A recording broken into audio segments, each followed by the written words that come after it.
Good morning everyone. Students, आज हम करेंगे कक्षा 12 हिंदी आरो भाग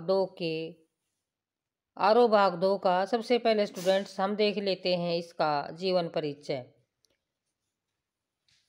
आरो भाग दो की पहली कविता हरिवंश राय बच्चन ने लिखी थी।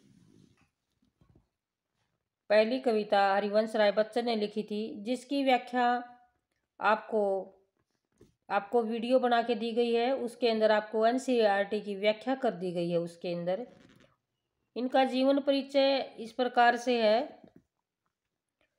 हरिवंश राय बच्चन से तो आप सभी परिचित होंगे। हमारे जो फिल्म अभिनेता हैं,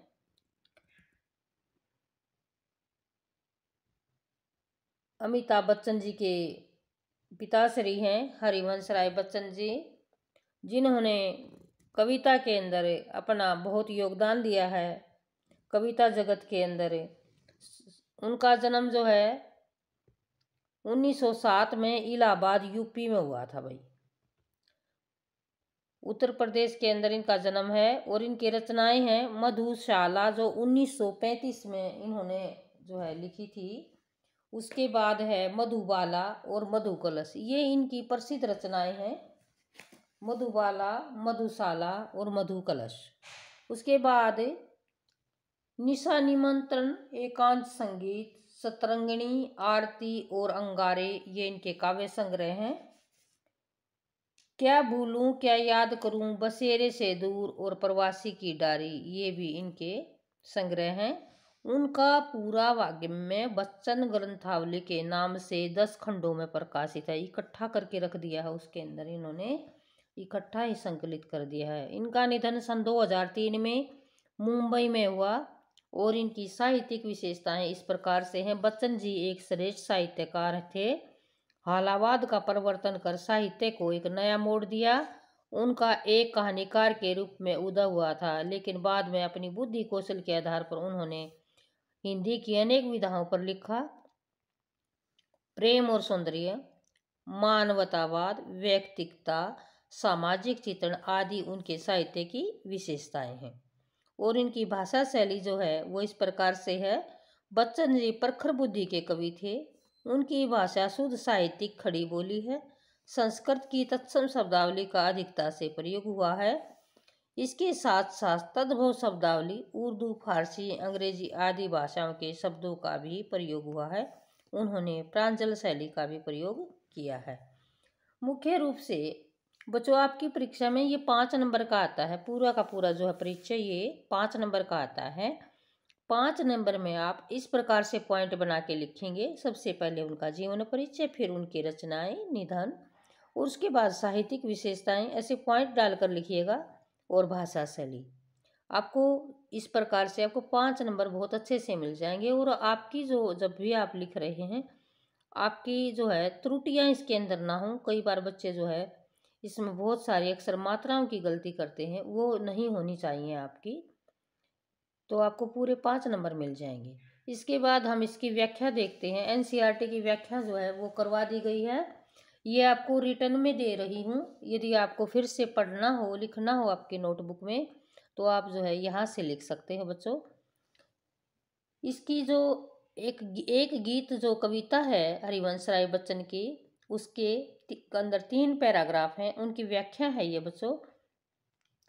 दिन जल्दी जल्दी ढलता है, हो जाए न पथ में रात, कहीं यह सोच थका दिन का पंथी, जल्दी जल्दी चलता है, दिन जल्दी जल्दी ढलता है। पहली ही जो है कविता की लाइनें हैं।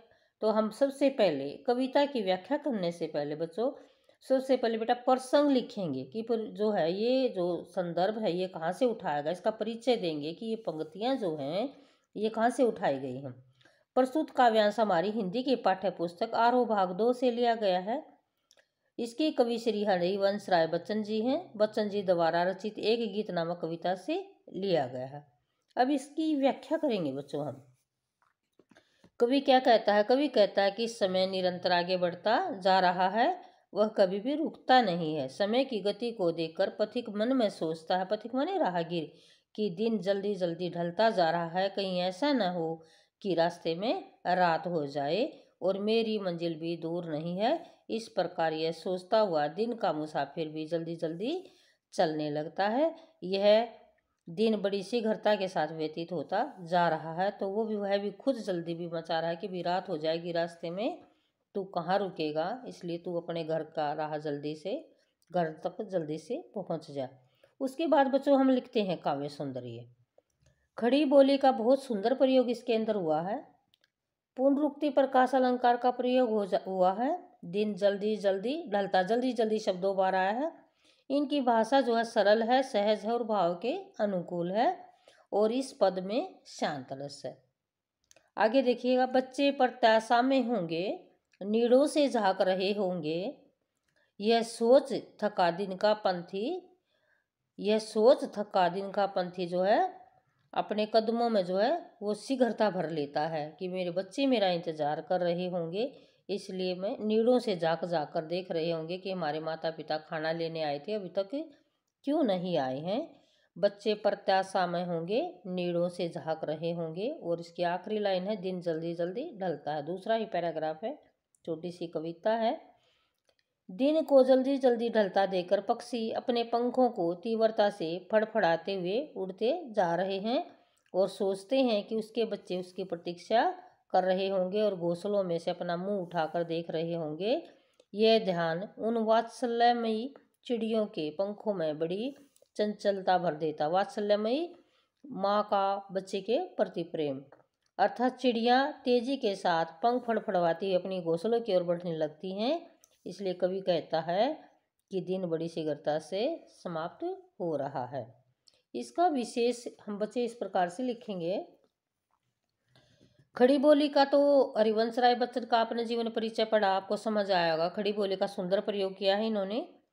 वात्सल्य गुण का परिपाक है, भाषा सहज सरल भाव के अनुकूल है और गेय मुक्तक शैली का प्रयोग। गा सकते हैं हम कविता को बड़े अच्छे से, इसको कहते हैं गेय मुक्तक शैली। तीसरा और आखिरी पैराग्राफ देखिए बेटे, ये है, मुझसे मिलने को कौन विकल मैं हूँ किसके हित चंचल, यह सोच थका दिन का पंथी जो है धीरे धीरे चलता है, दिन जल्दी जल्दी ढलता है। आखिरी वाला है, मुझसे मिलने को कवि की भावना है ये कि मुझसे मिलने को तो कोई बेचैन ही नहीं है। मैं मुझसे मिलने को कौन विकल, मैं हूँ किसके हित चंचल, मैं हूँ किसके हित चंचल। और जो है यह सोच थका दिन का पंथी, यह सोच थका दिन का पंथी अपने कदमों के अंदर शिथिलता भर लेता है। अपने जो कदम है वो धीरे धीरे चलाने लगता है क्योंकि उसका इंतजार करने वाला वहाँ कोई नहीं है। ऐसे ही भाव को उजागर करती हुई ये कविता है। तो इसमें कवि कहता है कि अपने जीवन रूपी रास्ते में चलता हुआ व्यक्ति मन ही मन में क्या सोच रहा है, इस संसार में मुझे मिलने को कौन आतुर है, कौन बेचैन है और मेरे मन में किसकी प्रति चंचलता उत्पन्न हो रही है। जब जब उस पथिक के मन में ये विचार प्रश्न पैदा होता है तो उसके पैर कमज़ोर पड़ते हैं कि भी मेरा इंतज़ार कोई वहाँ कर नहीं रहा है। लेकिन अगले ही क्षण जब उसे किसी की याद आती है तो उसके हृदय में अपार व्याकुलता पैदा हो जाती है और वह फिर से जल्दी जल्दी चलने लगता है। और अंत में कवि कहता है कि यह दिन बड़ी शीघ्रता से व्यतीत हो रहा है। यहाँ पर इसका फिर उसके बाद जो है काव्य सौंदर्य लिखेंगे बच्चों। खड़ी बोली का सुंदर प्रयोग, पूरी की पूरी कविता में ये 4 लाइनें तो आराम से लिख सकते हो। अलंकारों का सुंदर प्रयोग, सरल और सहज खड़ी बोली का प्रयोग है और गेय मुक्तक शैली है। ये 4 लाइनें आप याद कर लोगे, पूरी की पूरी कविता में आपको याद आएंगी। अब इसी एक गीत कविता के हम प्रश्न उत्तर बच्चे देख लेते हैं। बच्चे किस बात की प्रत्याशा में, बच्चे किस बात की आशा में नीड़ों से झांक रहे, घोंसलों से क्यों झांक झांक कर बच्चे देख रहे हैं। तो यहाँ पर है, बच्चे अपने माता पिता की आशा में नीड़ों से झांक रहे होंगे।